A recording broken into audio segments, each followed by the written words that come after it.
Evet arkadaşlar, bugün sizlerle beraber bonus PES'e bakıyoruz. Bonus PES'i değerlendiriyoruz. Zamanımız kalırsa bir maç atarız. Güzel bir beğeni sayısı gelirse, güzel like sayısı gelirse çekiliş yapacağım. 3 kişiye bonus PES açacağız. Like atıp abone olursanız mükemmel olur. Bonus PES'i bir bakalım, ondan sonra çekilişi konuşuyoruz.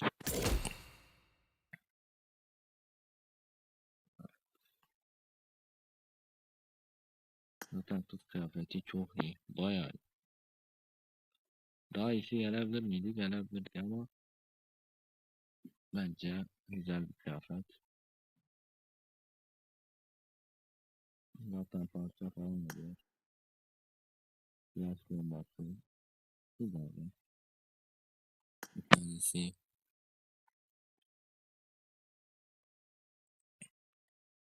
ifade de bayağı iyi.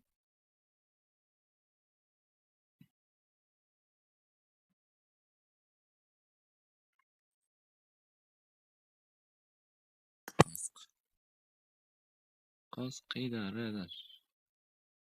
Yani kullanılabilir mi? Kullanılabilir. Fena bir kask değil. Ve aranı. Evet, gerçekten mükemmel.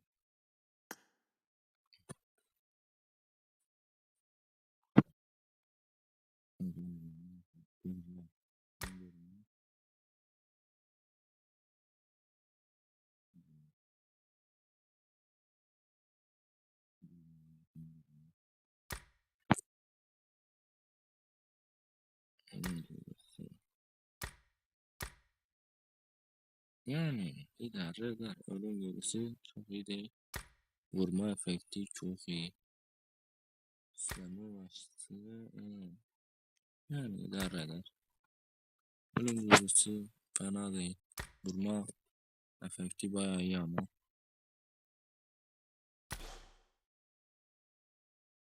Evet arkadaşlar. Şamalım bir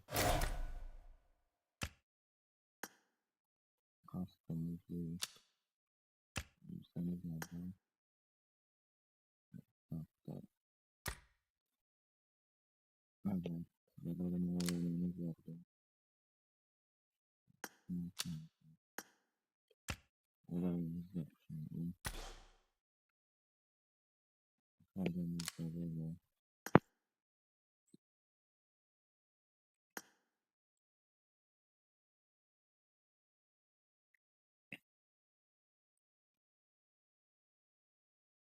Güzel bir bonus pes.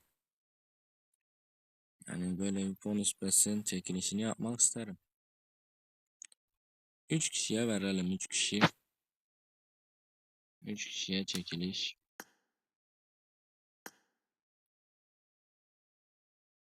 3 kişiye bonus pes. Şartlarımıza abone olup like atıp yorumlara ne yazalım? TikTok adresinizi yazın ya da ID'nizi yazın. Oyun ID'nizi. İkisinden birini yazın arkadaşlar. 3 kişiye bonus pes. Like atıp abone olun ve ID'nizi yazın. Oyun ID'nizi. Çekilişimizin kuralları böyle. Katılmak için like atıp abone olup ID'nizi yorumlara yazın. Herkes bir kere yazsa yeter. Fazla yazmayın arkadaşlar. Like atıp abone olmayı unutmayın. Böyle çekilişlerin devamı için like atmanız çok önemli arkadaşlar. Hepinizi yorumlarda bekliyorum. ID'nizi yazın. 3 kişiye. Bence mükemmel bir çekiliş olur. Güzel bir kıyafet çünkü. Güzel bir AVM. Kaçırmayın derim. Allah'a emanet olun. Görüşürüz arkadaşlar.